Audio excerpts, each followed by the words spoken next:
The city was actually looking for a partner to get involved in one of the neighborhood parks. Yeah. And this is a designated gardening park. It's an arboretum. They planted these trees.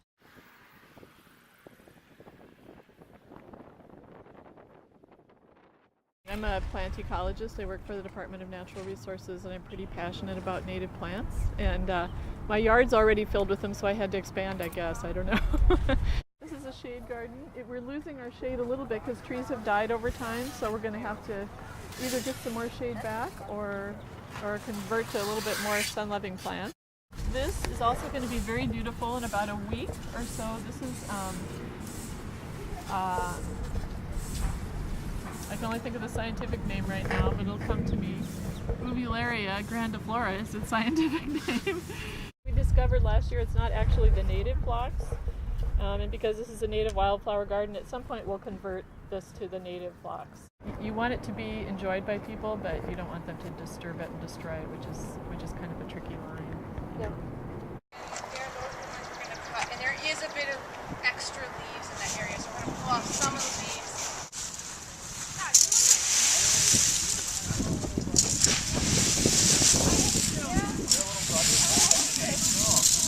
You guys have gardens? Are you in student housing, apartments, in the dorm? I'm in the dorm. We had a garden at our house a couple years ago, so we were able to do that, but we haven't been keeping it going since I'm no longer home. Do you wish that you had a garden here? Yeah, I do. They did a study in Chicago about how plants on an urban street affected people, and it is amazing. It makes us friendlier. It makes us more likely to talk to strangers. It makes us more likely to interact with our neighbors if there's plants in front of our house. And when we are gardening, our neighbors notice what we're doing. In fact, most Americans, probably most people in the world, learn how to do whatever their lawn care duties are from watching their neighbors. You know, if I have a problem spot in the yard and don't know what can grow there, I get suggestions from my neighbors, and it's very nice because we all have the same kind of micro ecosystem. What's that called? Just in this little area of Midway, it's a specific kind of growing situation because it's old houses, so the topsoil has not been disturbed for many decades, 100 years. This yard is 100 years old, and if you go to a newer house, typically what happens is the first thing they do is scrape off the topsoil, and they sell it. So this yard has been gardened for 80 years. So it's had a variety of plants in it. It's been tended. It's not, the soil is used to being manipulated. And so it responds differently than in a new neighborhood. We have mature trees, we have mature garden beds. And so I can talk to somebody much more easily about their garden in this neighborhood than if I go to somebody else's neighborhood, because they have different situations. They have different things happening to their soil. Hello. Hi. Good morning. We're students at Hamline, and we're doing a project for our class, and it's a documentary about gardening, and we're wondering, what did you do gardening? Well, sure. I'm Eden, by the way. I'm Kale. Nice to meet you. Here I've already talked with several people who have been walking by. Yeah. Bob and my neighbors? Yeah. You know these guys? Yeah, the Hammonds. Art's one of my neighbors. Yeah, they're doing a documentary apparently on neighborhood gardening. Oh, they are? Yeah. For babies. Well, you should look at him. Oh, is that right? He's got a very nice garden. Yeah, it's a little messy right now. I was about to get out because my neighbor is making me look bad by cleaning up his garden. I mean, there's very little to look at yet, but it's starting to get green. Yeah, well, this is a cabbage relative. You know plants at all? Can you see that looks like a cabbage? This is the vegetable garden. Here we have garlic. I have to protect everything from squirrels. This is a cold frame. When the temperature gets above 68 degrees, this thing goes up. So otherwise it could get over 100 degrees in there. This is the rabbit cage, which is not for keeping rabbits in, it's for keeping really squirrels out. But this is seedlings, baby plants of various sorts, very many of which are being grown for Horton Park. This is my shade nursery. This is world-class compost.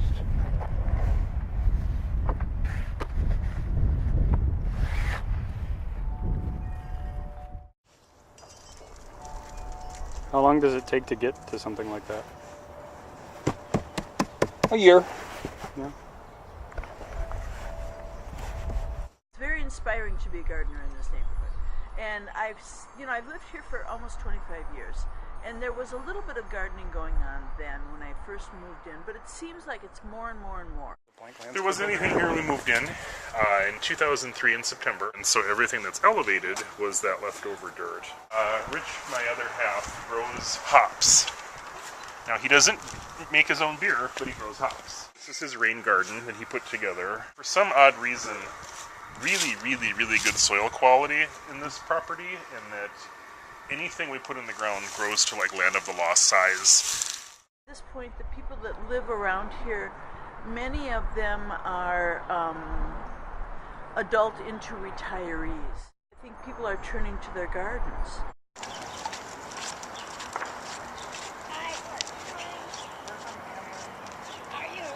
Focusing on kind of just gardening. Have a peace lily. Oh, Have an aloe plant. Yeah, those are good for not very much light. Yeah. This peace lily is especially good. I had one of those when I was in college, and it lasted for years. That would be a fun project, is to study the phenomenon of cat video. The widening of the street was kind of a keystone thing for me of how the community could be improved and my little plat could be improved. And I just love this piece of granite. It's from the North Shore, and it's called greenstone. And it's really heavy, and it got knocked out by the snowplow last year, so I came out and rescued it. It depends on whether you have sun or not. And despite now all of the ample sun we're going to have on Lexington here, before they took out all of the ash trees, it was very shady, so perfect for gardening. Are you gardening right now? What are you up to? Prepping to garden. Something that Grandma has always gotten started for us. So have you been gardening for many years? Very sporadically. So why do you do it if you don't have a passion for it? What are you digging around in the leaves for? Exercise, to be outside. Also, I like having an access to fresh food because I cook. The neighborhood that you see, like with the big flowers and lots of... More the better, the more the especially better. in Hamline Midway. Yeah? Why? Because it's so gritty and gray and there's trash everywhere. The more I see people caring about where they live, the more I like to be here too. How long have you been gardening? Well, since I was a little kid. Yeah? But I bought this house about 5 years ago, and it was a foreclosure and it was a mess. And so I put in all the gardens, and people are constantly like stopping by and saying how happy they are. This neighborhood, I thought it might be worse, but I think most people take care of their yards pretty well. And it's like really clean up now, and then my kids go to the Friends School, which is right over there by Hamline, and so they have that big plant sale next weekend, so then we'll get a ton of plants.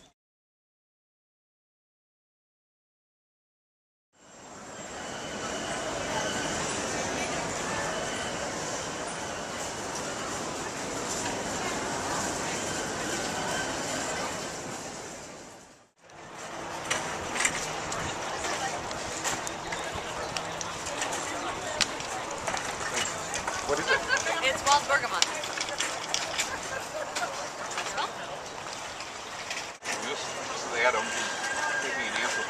class, and I'm part of things.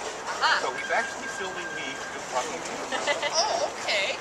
Nice, nice. And I garden in important part with things from vegetables.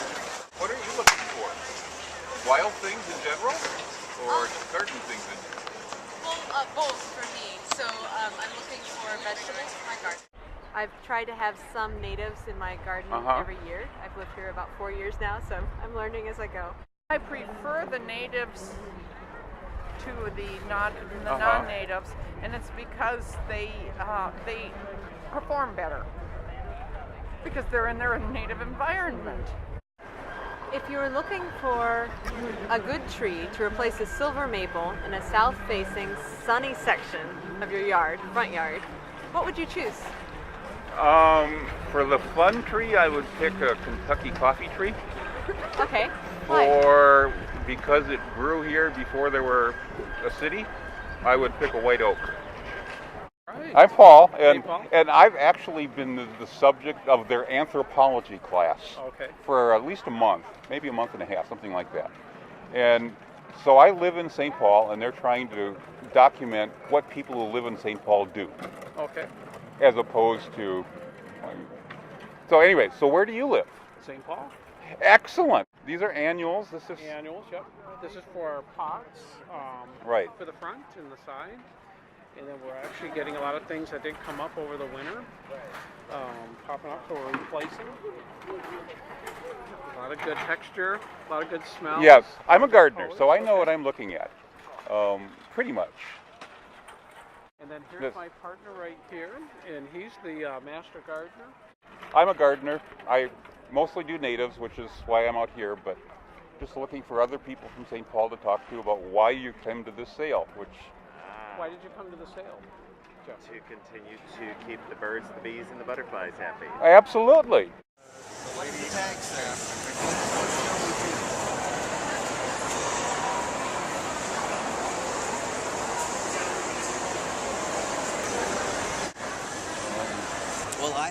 Well, I have a good friend who isn't as into plants as I am, but she's really into architecture.